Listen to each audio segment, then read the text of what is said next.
Hi guys, may buntag dahil ninyong tanan. Karon day guys kay mag-unboxing ko og parts sa motor nga gi-order sa akong itagsa.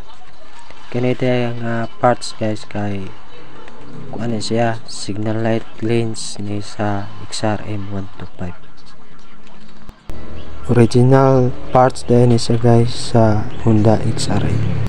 Medyo may price siya kunti pero tatagal naman. Dire dapita guys kay ako na gitangtang ang screw bolt nga gaangot wala na lens kay nabuak na. Ang dire pikas kay naapay lens pero lubog na.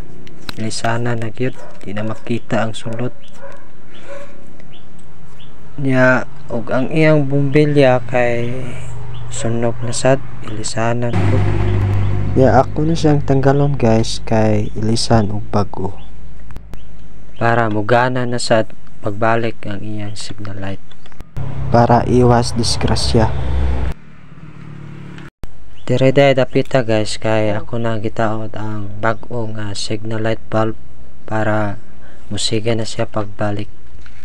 Dali ra kay ni sa itaod guys, makamaora sad mo ani. Yan, oh, siga na. Siga ng mata sa signal light.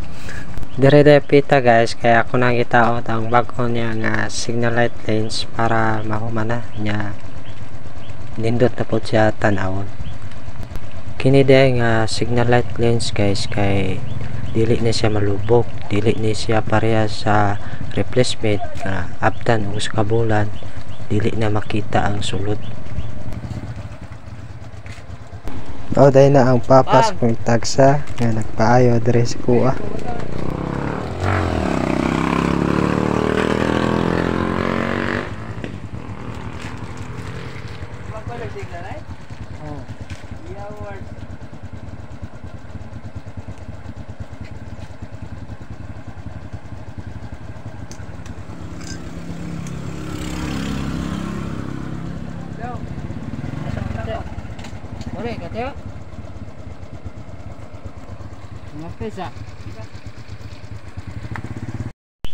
Yan guys, managyot nindot na siya tanawon. Salamat sa inyong pagtanaw ni guys, inyong video ha.